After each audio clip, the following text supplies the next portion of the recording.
Well, let's begin. I've got a series of questions, but I'm going to follow this wherever it goes, and we'll see. Okay. As the mayor of Lexington, a local government official, one of the issues that's out there right now is the whole question of police community relations, particularly with the African American community. What should the role of the federal government be in that situation? What if you were elected to the Senate?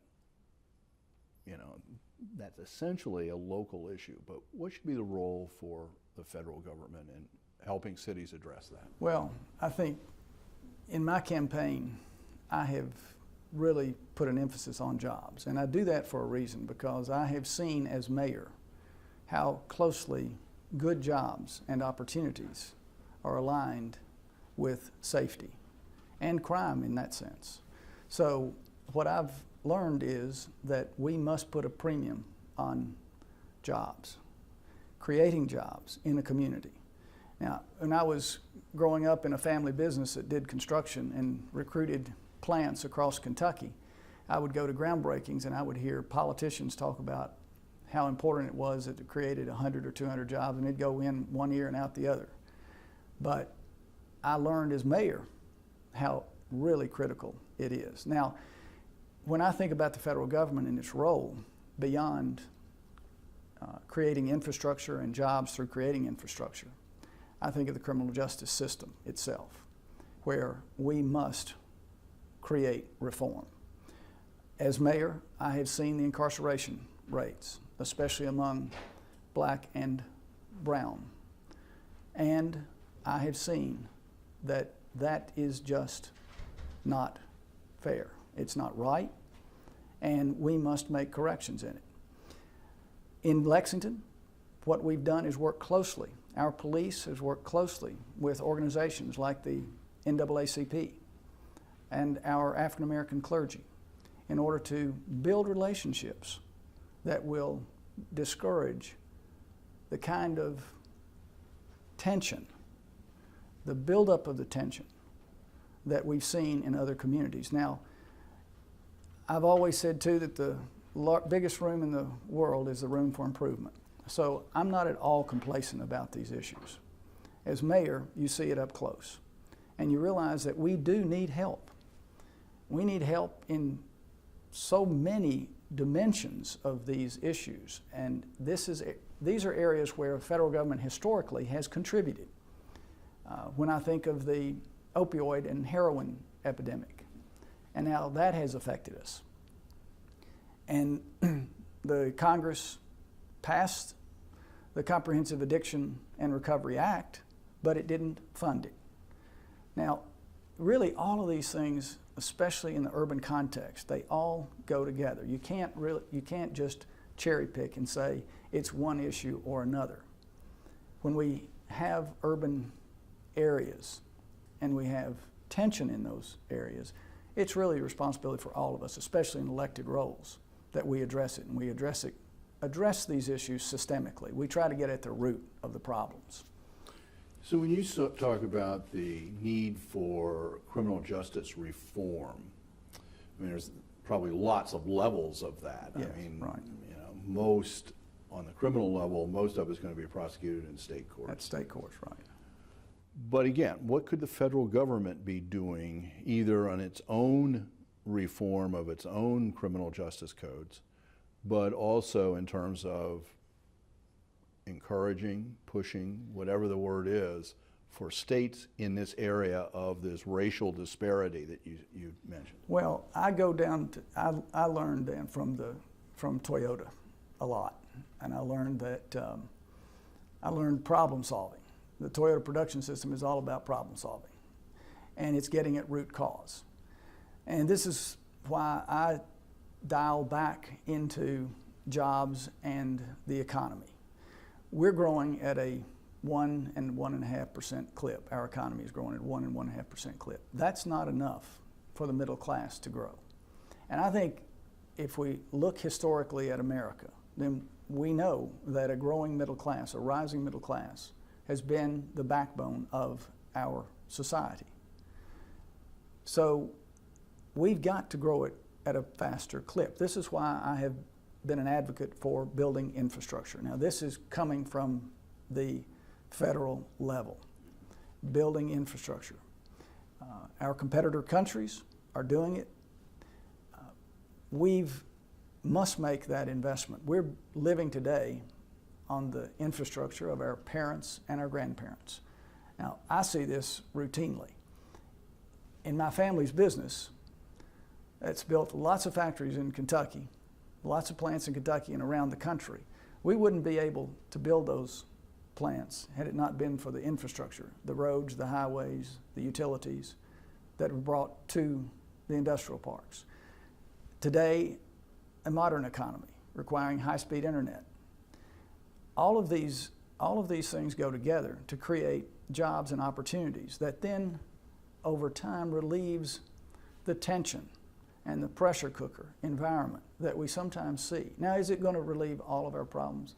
We've never been able to do that in history.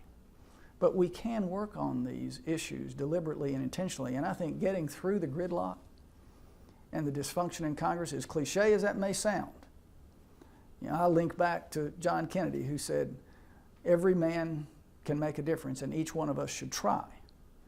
People sometimes say to me, well, Jim, you're only going to be one of 100 senators. How can you deal with this? Well, I'd be one of three former mayors.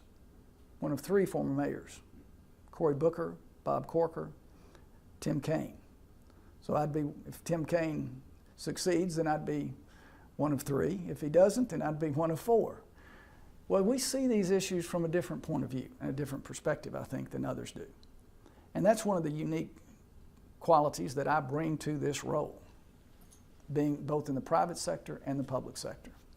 When you say infrastructure, the big infrastructure question up here is the Brent Spence Bridge. So on a very practical level, it's a funding question at the moment in sort of a narrow sense. So how do we break through? How does the federal government help this locality, which, I mean, everybody says this is an important project. Nobody denies that, either locally, nationally, but we're sitting here for a decade not figuring out how to break through on this. What do we do about this? Where do we find the money? Well, let me put it in the context of my own life experiences. I've seen lots of intractable problems. I had a company after my father passed away. 7 years after he passed away, we were insolvent. We were on the edge of bankruptcy, and we recovered. And we built our business into one of the largest construction companies in America today. Now, we're proud of that, but it didn't come without adversity, and it didn't come without working together to solve the problems. As mayor, I encountered right out of the gate a $30 million budget deficit, a $350 million underfunded pension plan, a bust in a health insurance plan for the city. We had to fix all of these, and I did it by working with people, bringing people to the work table. I mentioned earlier the Toyota problem-solving system, which is all about collaboration, all about consensus building. Now, I realize that in the context of these issues, like the Brent Spence Bridge, that it sounds good, but you know, what can you do? Well, first of all, with my construction experience, I recognize that this is a big problem, a big challenge. Now, other localities, other regions have dealt with it. We saw it dealt with in Louisville, for example, with two new bridge projects. One of them is a public-private partnership. Now, we know that P3s represent opportunity. We know that we can engage them, but there's no simple solution to this, and there's no single solution to it. I think that my point of view is that we've got to be intentional and deliberate about it. We've got to wrap our arms around it, the problem, put a bear hug around the problem, and wrestle it to the ground. So do you think the way Louisville has addressed this is by embracing tolls, or at least accepting tolls, whatever. Do you think the federal government should, one, figure a way to increase the gas tax to get some more money available for infrastructure, find money from some other sources, or is the handoff to localities and states really sort of a permanent situation? No, I don't. I think, and I've advocated for the federal role in building infrastructure, and this would be one of those projects that I feel like the federal government should have that role, should have that responsibility. Now, would there be a mix of some funding, perhaps? Perhaps yes. I know that's been advocated by the governor of Ohio. But I've said that there's no simple solution, there's no single solution to it. But my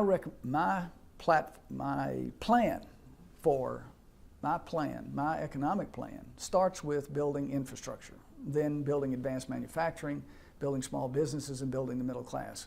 But at the top of that is building infrastructure. And yes, I know that represents more of an investment. Just to play that out a bit, if you've traveled elsewhere, traveled to China, yep.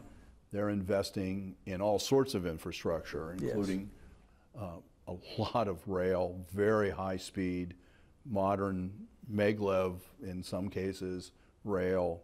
I just returned from England. They have a incredible rail system. Should it, when we say infrastructure, are we just thinking the highway system, or are you thinking beyond the highway system? Well, it's been really tough to get beyond the highway system in America. I've learned in government to be patient. I've learned that there's a big difference between the private sector and business, even though you can translate good business practices and principles from the private sector into government. So as much as we'd like to see what is being done in other countries, perhaps, the real question is timing and pacing. How can we get there? I think we have to deal with the challenges that are upon us, the current condition. And that current condition means dealing with especially with our infrastructure and the need to rebuild our infrastructure. I think I've already said, forgive me if I'm repeating, that we're living on the infrastructure of our parents and our grandparents today. Being in the construction business, I see this up close. I've seen that we are so far behind. The American Society of Civil Engineers gives us a D in so many areas. Now, I don't think that's stretching it. I think it's accurate, and you see it, of course, right here.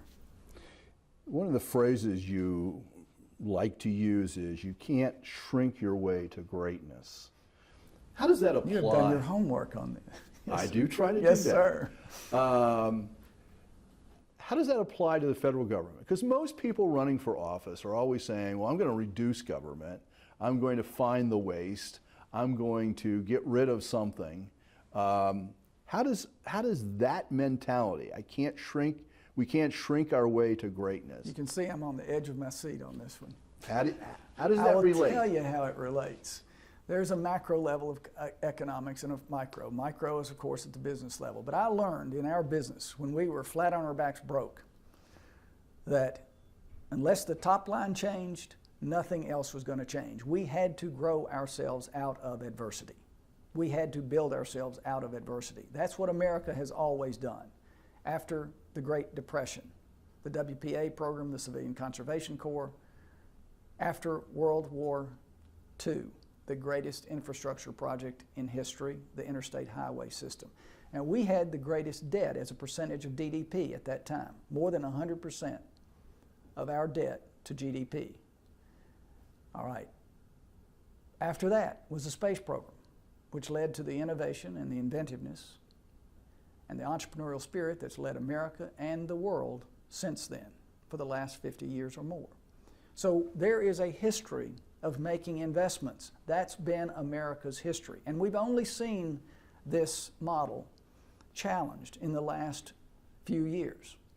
We've only seen that model challenged in the last few years. And what have we got to show for it? We've got an anemic recovery where the middle class is not growing, and we don't have a rising middle class. So I would dial back to acknowledging that Keynes had it right early on, in the early part of the 20th century. And so listening to those who advise dealing with the debt, yes, and dealing with the deficit, and always, I mean, this is what I learned from Toyota, you always got to focus on your cost basis reduction. Of course we've got to go in. Of course we've got to go in and find ways to reduce waste and inefficiency. I mean, that's essential in any enterprise, at whatever level. I did that in a private business. I did that in our city. Had to come in and had to get the financial house in order first, and then we could make investments. One of the things about Kentucky's economy is that the energy sector has changed significantly. What do you say about the future of coal? And what is it that, again, the federal government ought to be doing in relationship to areas of the country that have been very dependent on the coal industry? Yes, and it's a depression, especially in eastern Kentucky. And there are parts of western Kentucky where coal has been such a substantial part of the economy. And those jobs have been lost at a precipitous level. So we have depression level conditions in much of eastern Kentucky especially. The rug's been regrettably pulled out from under the industry, from coal miners. And those coal miners are some of the most productive people in America. I know that from experience. You know, every day they get up with production in mind. So these jobs, these skills are transferable. What I've learned over time in working in lots of cities with lots of different companies, I've learned over time that a region, a city, an area that's dependent on a single industry is always going to be susceptible and vulnerable. And that's regrettably what we've got here, because coal mining, especially in eastern Kentucky, has gone from 91 million tons mined a year in 2008 to 21 million tons a year mined last year. So that tells you a precipitous level of decline, depressing level of decline. What's the role of the federal government? Well, the federal government has often intervened to help and assist when there's been events, you know, tragic events, hurricane level, all right? This is a decline of 70% of an economy. Look at how the federal government assisted with the automotive industry, with the banking industry. Now, I'm not saying that that model necessarily would apply, but considering a support at these levels. And why would you do it? To build infrastructure so that we can diversify the economy.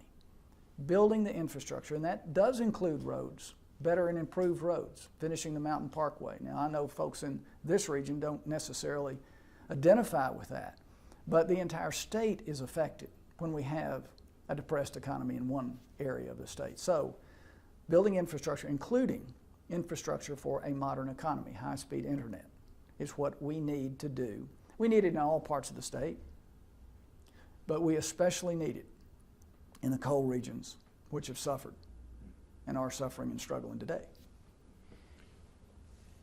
So do you see coal coming back, or is it, what do you do, I mean, being very honest, what do you say about the future of the coal industry? Well, I can tell you that in the city of Lexington, I meet many people who have moved from coal country. Now, these are people who are passionate about their home. They're still going home often every weekend. They may be working today for the city, and I see the images of their faces right now. They were in jobs which were often paying better wages than they are today. This is why job opportunities are so important. Now, is coal coming back at the level it once was? It's unlikely with market forces. And I think recognizing this and not just using it as a wedge issue and describing the war on coal. Has Rand Paul created a single new job or found a single new job for a displaced coal miner? I can tell you, I know people that have. The city of Lexington has hired some of those because we know how productive they are. But they still want to be in their home. They care passionately about their home and their place. for generations they have. So this is a tough and complex challenge, but it's one that we need to get our arms around. We can get our arms around. I've created jobs in the private sector through our company, more than 20,000 jobs recruited. People go through the doors of plants built by Gray Construction. And in Lexington, in the last 6 years, 15,000 new jobs. So I have a unique experience of bringing these skill sets to the table. You are very interested in promoting advanced manufacturing, which is also an area that this region, the Cincinnati Middletown metro region, we have a big commitment to advanced manufacturing, and probably lots of places in the United States, if not everybody does.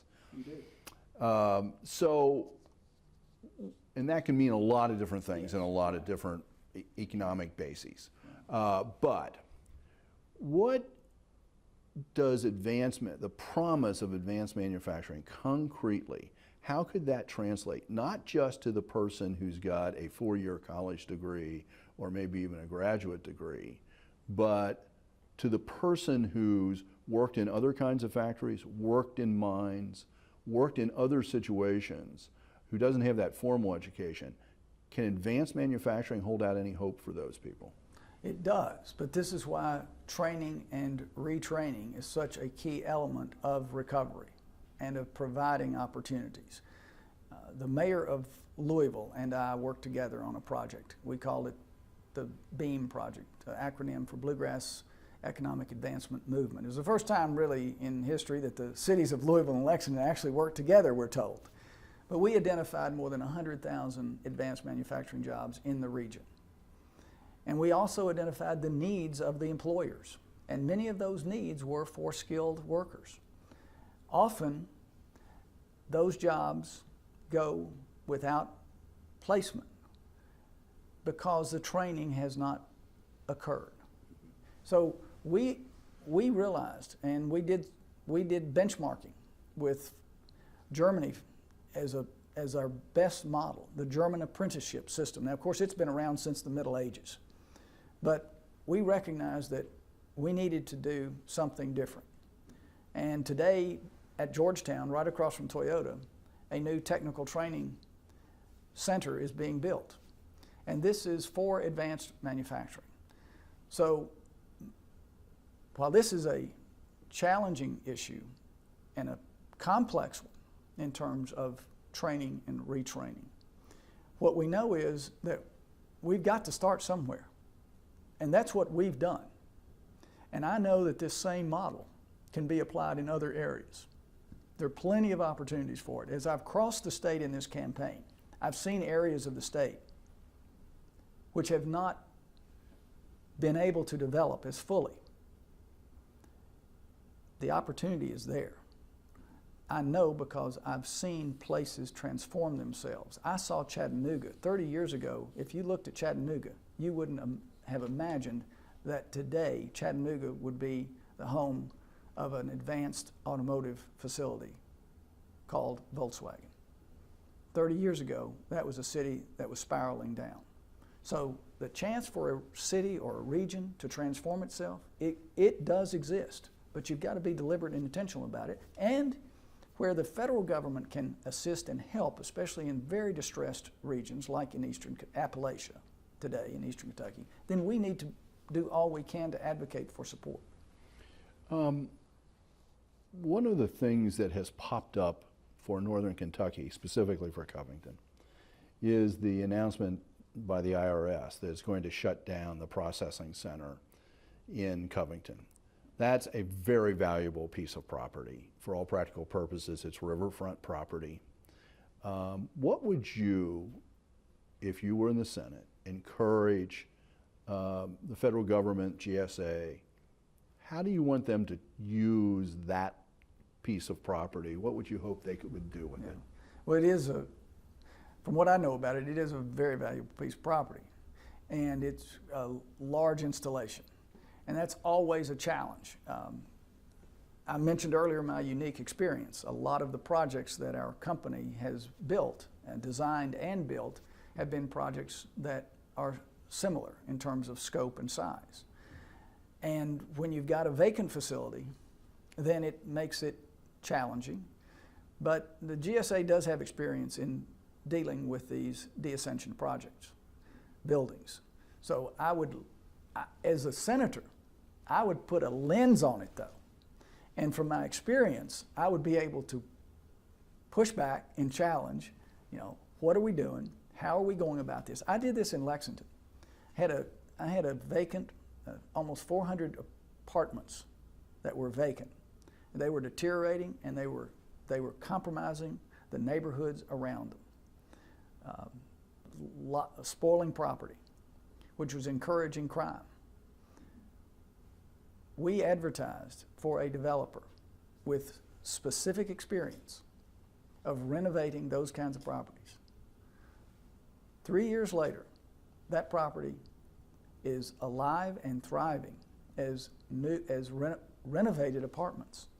So what I know is that when you put a lens on these issues, when you get your arms around them, I like saying, you wrestle a problem, you put a bear hug around the problem and wrestle it to the ground. Now that may sound simplistic, but you bring the right people in, just like we did on our reform of our pension plan. We brought the right authority, those with expert authority, specialists, to assist us. Sometimes it's just knowing how to do just that. Now, GSA is a big organization, so they got lots of projects. You got to make sure that it becomes a first priority for them. That's what I'd do as a U.S. Senator. Okay.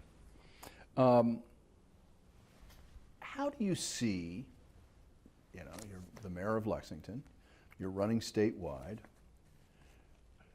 How does Northern Kentucky fit into what you see as the trends, the dynamics leading Kentucky into the future? Well, let me dial back a little bit in order to answer that question. I grew up in a small town in southern Kentucky, Glasgow. A town when I was growing up of about 10,000 people. It's larger today, but not much larger. And I learned a lot about growing up. I learned a lot growing up in a small town in terms of small town values, in terms of work ethic, in terms of family. And I translated that. I spent half my life in Glasgow. But when our family and when our company moved to Lexington, a larger city, we learned a lot then about a larger city. Okay, when I look at Northern Kentucky, I see a larger city, a metropolitan area. Yes, connected, a lot of connection to Cincinnati, but connections to Kentucky certainly as well. Real alliances with Kentucky. You've got some real strengths right here. Real strengths, manufacturing strengths, distribution strengths. Know that from having built projects here. Being more connected, I don't know if it's so much in an infrastructure way, being more connected with the rest of the state, if what you're thinking, as it is to just reaching out. I mean, I've enjoyed and I've learned a lot just in this campaign, which is one of the reasons, I'll say parenthetically, one of the reasons campaigns are so effective is it makes a candidate go out there and understand what the issues are. And there's a lot to that. But we often talk about the Golden Triangle, Louisville, Lexington, Northern Kentucky, and there's been a lot of strength in that, a lot of strength in it over time for the state. A lot of the state's GDP is concentrated in this area. A lot of the state's potential for growth is concentrated in this area. That's why I think you see the population growth that you all have experienced here. You're running as a Democratic candidate for senator. You're running on a ticket that's headed by Hillary Clinton. Kentucky's been a pretty red state for a number of years. I'm old enough to remember when that wasn't true, at least in terms of what the names were on the parties. What's your relationship to Hillary Clinton? both in the campaign, and what would you see if she's elected president and you were elected senator? What do you see as the possible congruence between you and a new administration? Well, I would work with anyone who is elected president. Now, this is something that I feel really strongly about and conviction about. I would work with whoever's elected president. And what that comes from is a lifetime of learning that you've got to work with others to get things done. There's no I in teamwork. Again, you know, these things sound sort of corny and cliche, but it's true. And I think I differ and I separate myself. I'm unique in that, and especially as it relates to a contrast with Senator Paul. Now, what I learned growing up in a family business was that you may have disputes and disagreements one day, but you got to get up the next day and work together. And I said that the best preparation for city council was working in a family business. The best preparation for being mayor was working on the city council and having the private business experience. I translated all those into a work environment where it says you got to work with authority figures. Whoever's the president, whoever's in the executive branch, whoever the cabinet secretaries are, the senator needs to have a working relationship with those people so they can get things done for their people, for their citizens back home. This is what is essential.